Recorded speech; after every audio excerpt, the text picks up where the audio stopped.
This is Daily Blast Live. We're talking about what you're talking about. Oh my gosh. Are you insane? This is a sham. No. Nope. Y'all, just It's stop. finally here. Drum roll. Welcome to DBL. I'm Sam here with Al, Erica, and Tori. And today we're going to look back at some of our most memorable entertainment stories, like Lori Loughlin, who congratulated a high school grad on a video with other celebrities like Mark Wahlberg and Bob Saget. We all thought it was a little tone deaf, just a tad. Take a look. This is the weirdest thing to be putting yourself in a senior graduating video when you have been accused of cheating with your senior children. I mean, this whole thing to me seems like I'm being trolled by Lori Loughlin. Like, stay away from that. I just feel like this is a troll. We're being trolled by this. This is all a joke. How would she be in a graduation video? It's because you live in a world with no repercussions. I mean, you think about what they did. Well, she went to jail. Yeah, she served her time.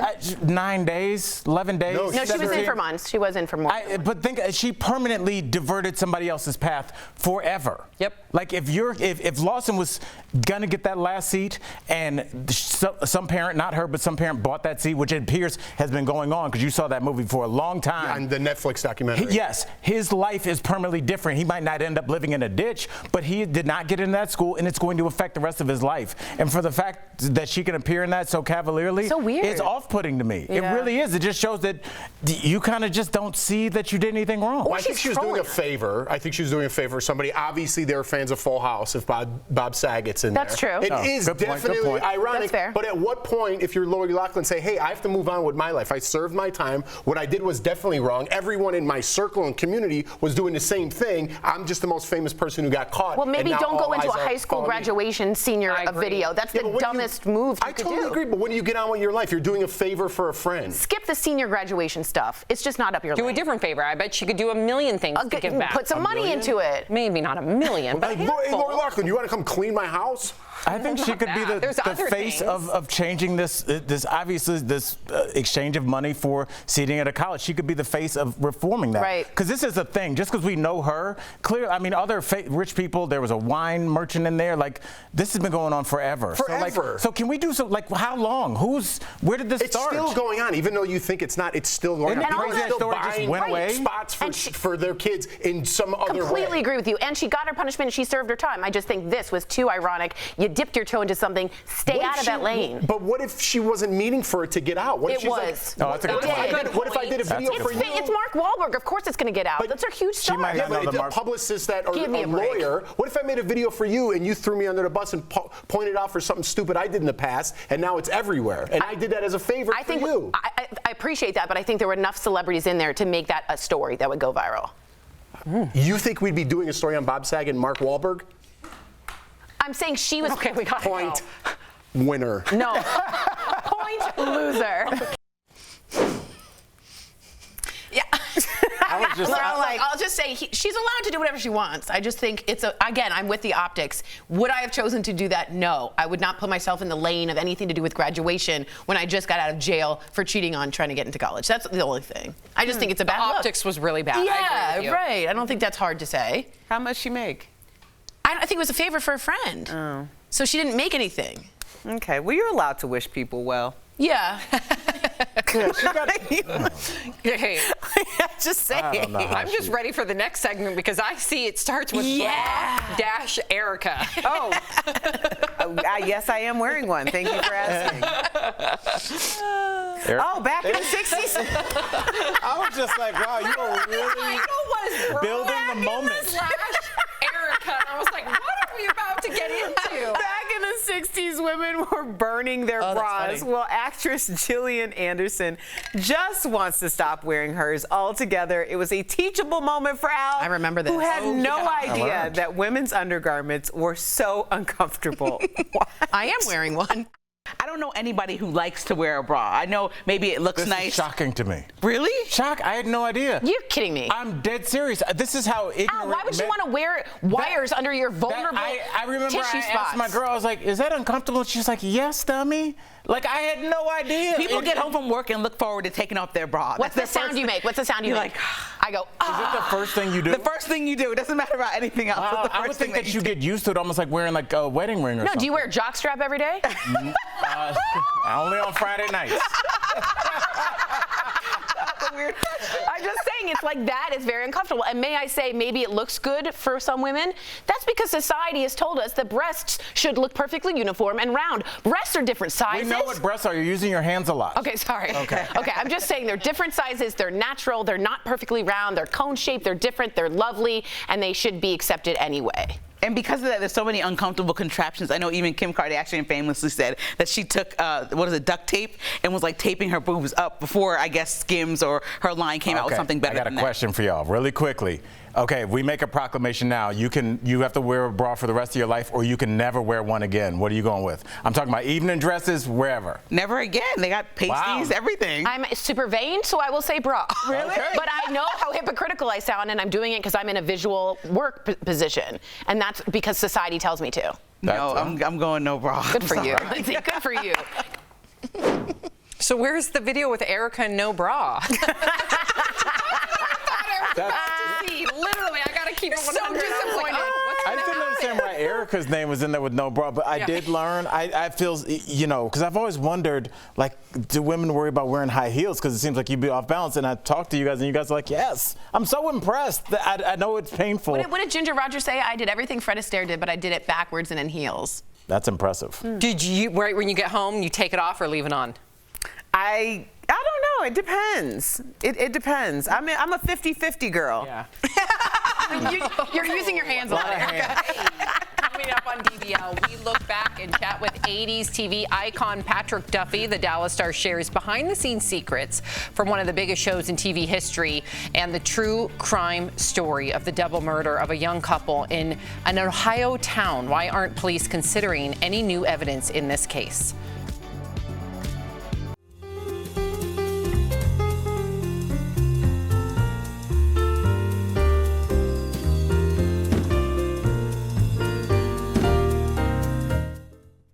The day after New Year's Eve is the biggest hangover day of the year, and this year might be especially difficult because of pandemic drinking habits.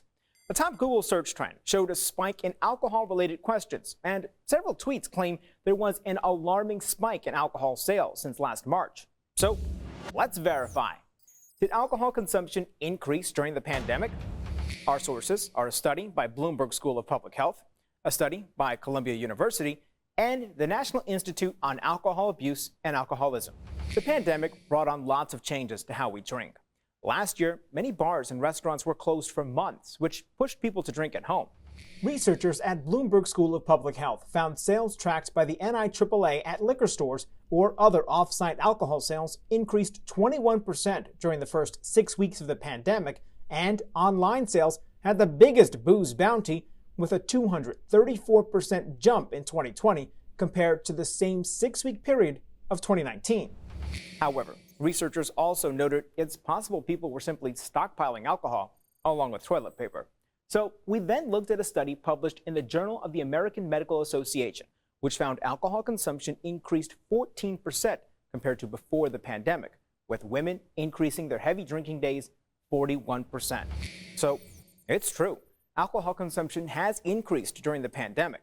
Nearly half of the participants in the Bloomberg study blamed increased stress for the reasons why they increased drinking. With your Verify, I'm Brandon Lewis. To receive daily fast facts to your phone, text Verify to 202-410-8808. And to sign up for our newsletter, visit verifythis.com/email.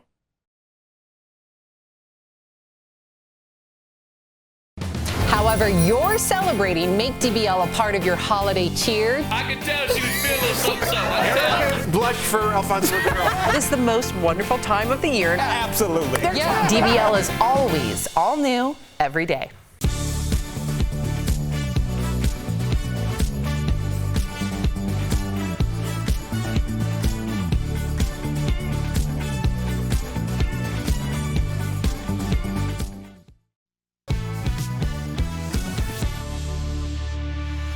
Welcome back to DBL. Our favorite 80s nighttime soap stars brought all the drama, and that was especially true on the hit 80s drama Dallas. Here's another look at our chat with Patrick Duffy, a.k.a. Bobby Ewing.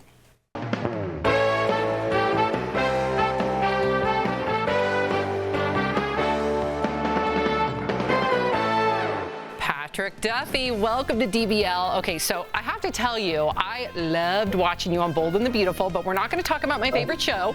We're going to Yeah, we're going to talk about America's favorite show, Dallas. In fact, our viewers would kill me if I just made it all about Bold and the Beautiful. So the reason why Dallas, obviously, such a big hit, but what I loved about it and what many families can attest to, that it really was, yes you, Patrick, but also the invention of appointment television. I mean, millions of people stayed home every Friday night to tune in. So what was it like being launched into that kind of fame? The whole world knew you. Well, it was, we can only look at it now in retrospect, and we have all of this technology now that we didn't have when we premiered in what was it, 78, I think. We were pushed into a huge ratings reality that just seemed a normal step up in terms of hit shows. And once we realized we were hit shows, we had Larry Hagman, who was recognized worldwide, and he really set the stage of, this is just normal, everybody, so get used to it. And now we realize just how important it was that the entire viewing world would stop what they're doing on a specific time at a specific night and just stay glued to the television, and then couldn't do anything about it for 7 more days. Your dirty deals might just get somebody killed one of these days. I'm sure everybody always asks you what's the best part about being or playing, Bobby Ewing, and I want to know that answer. But what was the worst part? Was there a downside? In the very beginning, there was a downside. The show became, all about good versus evil, etc., on various levels, of course. And I was always the good guy, which I really enjoyed doing. But that's a hard character to write for in a very interesting and attention-captivating way. It was great to write for JR or Sue Ellen guzzling down her booze, or right. Little Lucy sleeping with everybody but the family, tractor. To this day, I don't wake up or go to sleep not being grateful that Dallas existed in my life. Wow. Listen, it's so nice to hear the gratitude, considering what a gift it was. A gift. Now, when you were in it, though, what was the best part of playing Bobby? Was it just the rock star status? What was it? It's having your name on a parking place right in front of the stage door. That sounds like a dream. Okay, so let's talk about season 9 of Dallas, because that was AKA the dream year. Your character returned to the show right in that famous shower scene after the whole world thought that you had died. So I gotta know, what did you really think of that plot twist? Well, I've had to defend it, obviously. Our audience, our rabid, devoted fans, devoted an entire year emotionally to what they thought was the new incarnation of Dallas, and to then find out that none of it counted. I understood their frustration. So Larry called me, and I picked up a message. His voice was on there, and he just said, "Patrick, Larry, come out to Malibu, let's get drunk, I want to talk to you." And that's how that basically, the only part that surprised me was that he wanted to talk to me. And I turned to my wife and I said, they're going to ask me back on the show. Wow. And I just knew instinctually. And her immediate reaction was, well, there's no way they can do that unless the whole last year was a dream. Wow. And she did not give them the idea, but Leonard Katzman had the same idea, and he then told me when I went to have a meeting with him. But that was the only way to erase, without getting into a huge half a year of solving that problem, getting rid of that character, et cetera, et cetera. At that moment, we went right back to what the story plot line was the day that Bobby died, and he just didn't die then.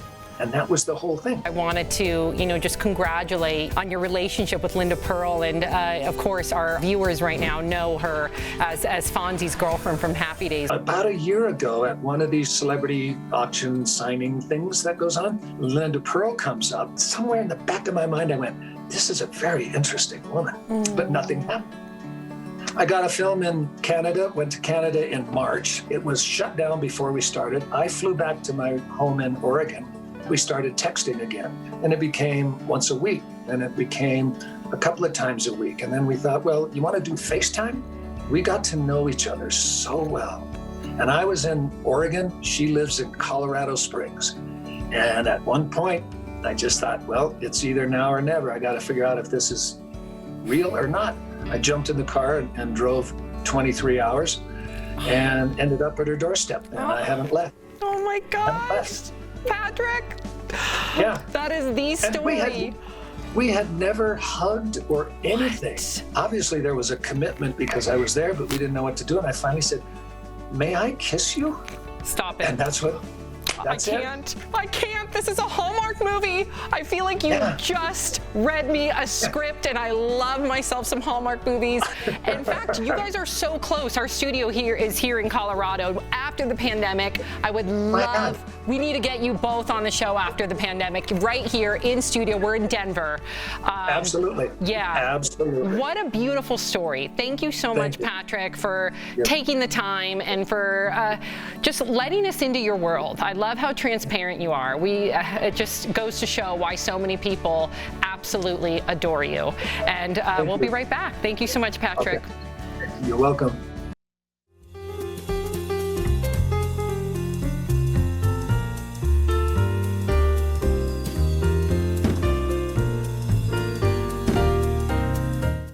Why do resolutions fail? According to psychologists, the big problem is most people go too big, making vows to get fit or eat healthy or lose 50 pounds. Once making those drastic changes gets too hard, we tend to give up. Experts recommend setting smaller goals, eating a couple healthier meals a week, losing just 5 pounds. You're more likely to stick with it that way. Once you reach those goals, you can make new ones. Psychologists also recommend tying your New Year's resolutions to existing habits. If you already exercise, add 10 more minutes. If you make your lunch the night before, add a salad. And there's nothing that says you have to make a New Year's resolution. If that date doesn't resonate with you, pick another that means more to you instead. On August 23, 2021, the Pfizer-BioNTech COVID-19 vaccine received full approval from the Food and Drug Administration, making it the first COVID-19 vaccine to be approved by the FDA in the United States. It also marked the FDA's fastest vaccine approval ever. The Centers for Disease Control and Prevention says side effects after receiving a COVID-19 vaccine are typically mild and short-lived. But for months, many people asked whether they can bring a lawsuit against a COVID-19 vaccine manufacturer if they were to have a severe reaction, like an injury or a death after getting vaccinated. After checking with these sources, we verified that no, you can't sue a manufacturer if you get a COVID-19 vaccine injury. However, you could file for benefits under the Countermeasures Injury Compensation Program.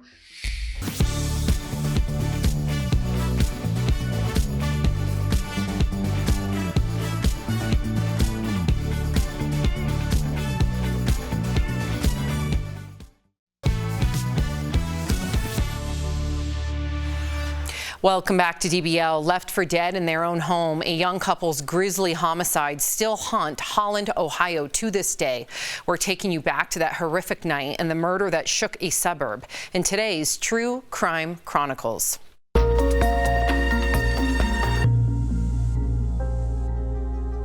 son is in the basement tied up at his house. I just saw him through the window. The police were out here earlier and did absolutely nothing. Okay, all right, we'll get them out there. Get them cops out here. I told them earlier. Ma'am, you need to calm down. We'll get them out there. But yelling at me is unconscious. They're unconscious, ma'am. On January 30th, 2011, 21-year-old Johnny Clark and 20-year-old Lisa Straub are found in their parents' home on the kitchen floor, their arms bound behind their backs, plastic bags duct taped over their heads. Have you heard of another case in this area where someone was killed in the same manner? To my knowledge, no. I haven't. That specific MO, we haven't had anything like that ourselves. Investigators searched the house, but no evidence stands out except for one cigarette butt, a tiny piece of evidence that breaks the case wide open. You tell me why your DNA was in my crime scene. Police arrest and charge Samuel Todd Williams for the two murders. However, the cigarette butt may not be the smoking gun investigators hoped for. I know that I was at the Bottom Line bar watching the Pro Bowl with a few other people. We were at the Bottom Line watching the football games with his cousin Larry House, and it was his cousin's 21st birthday. He was with me that night. Cameo I don't know where Cammy was. What if I tell you that you're not on the video with the bottom line on that night? What do you mean? The bottom line has video. Right. So you or Sam are not on that video. The detectives do not have video from the bar. And phone records show that Williams made a call to Madrid at 10:27 p.m. that night. The call pinged off of a tower near the Bottom Line Bar, a 30-minute drive from the crime scene. Johnny and Lisa were last heard from at 10:41 p.m. And you hear, was it, bro, what are you doing? Or was it, No. bro, what are you doing? Yeah, just like that. Bro! Did he sound like he knew them people? That's why I said I think that whoever did it, he knew. Except for the cigarette butt with his DNA and several sets of unknown DNA, no evidence at the crime scene directly points to Williams or anyone else. Don't know what you guys are talking about. How did your DNA get in there then, Sam? I have no idea. I have no explanation. I know I did not place that there. But a jury disagrees. On July 27, 2012, the court finds Samuel Todd Williams guilty of killing Johnny Clark and Lisa Straub. The judge gives him 2 life sentences with no chance of parole. And even though there are still questions about his guilt, police aren't looking into any new evidence. We couldn't believe it, so we talked to Brian Duggar, who covered the story, and take a look at what he had to say. Brian, thank you so much for being here. I just want to straight up ask you, why did you investigate a 10-year-old murder? What started you on this path? Yeah, you know, I've been in the Toledo area since 1998. And whenever you're in a particular community for that long a time, there's always, you know, that certain crime that just kind of sticks out in your mind. And that was the case with this murder for me. All right, I'm going to ask a question that anybody that's followed the story wants to ask, and that's what is stopping the sheriff's office from investigating the new evidence? We know that there were 5, 6, maybe even 4 unknown sets of DNA in that house, and it didn't make sense to me why they didn't want to investigate, but one of the goals of this story was to get them to look at the case again, and particularly at that DNA, and I think we've been able to do that. Now, I'm going to ask a pretty direct question here, and this is just your opinion. Do you think Sam Williams is innocent? I think there's a lot of question about Sam Williams' guilt. I mean, he's maintained that he's been innocent for, 10 years now, and I think with my investigation, I was able to paint a pretty good timeline for him, that he was 20, 30 minutes away at the time that the murder happened. I was able to tell that through phone records, through witness statements. So I think there's certainly question, but the big hurdle for him to overcome is how does his cigarette with his DNA on it end up in a house that he said he was never in? Right, it's that one cigarette butt. It's so interesting. So we've covered the broad strokes of the case here on the show, but trust me, there is so much more to it. So if you'd like to get those details, go to WTOL11.com. You can also check out Brian's full uncut interview with Sam Williams on WTOL's YouTube channel. We've also covered Johnny and Lisa's murder on our True Crime Chronicles podcast, which you can find online as well. Thank you, Brian, for just sticking with this case. I think it's people like you that'll bring justice. So thank you so much for doing that. We'll be right back.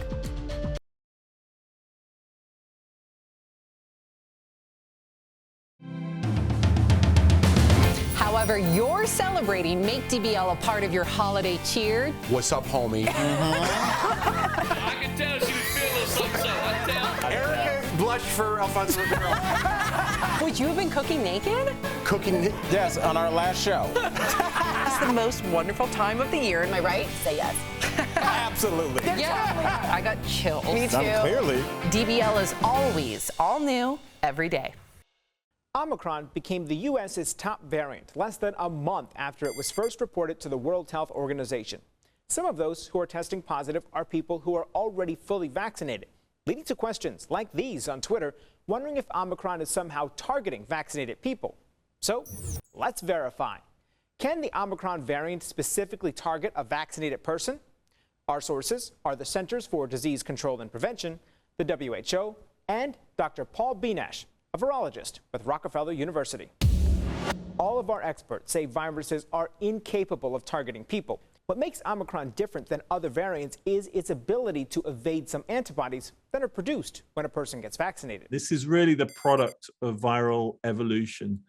And the virus has evolved to evade the antibodies that it encounters in individuals, and also to transmit from individual to individual more efficiently. The CDC and WHO call this immune evasion. Omicron is also highly transmissible and came about just as people began gathering indoors again, which is partially why it's spreading so quickly. It's sort of an arms race between virus and antibodies. The antibodies are learning to bind tighter and tighter to the original virus and all the viral variants that they encounter. And at the same time, the virus is trying to evolve to avoid being bound by these antibodies. So, no, there's no evidence Omicron is specifically targeting vaccinated people. Public health officials say being vaccinated and boosted provides greater protection against severe illness and hospitalization. It also helps reduce the likelihood of someone spreading COVID-19, but does not eliminate the risk entirely. The CDC says people who are unvaccinated have a higher risk of testing positive and dying from COVID-19. With your Verify, I'm Brandon Lewis. To receive daily fast facts to your phone, text Verify to 202-410-8808. And to sign up for our newsletter, visit verifythis.com/email.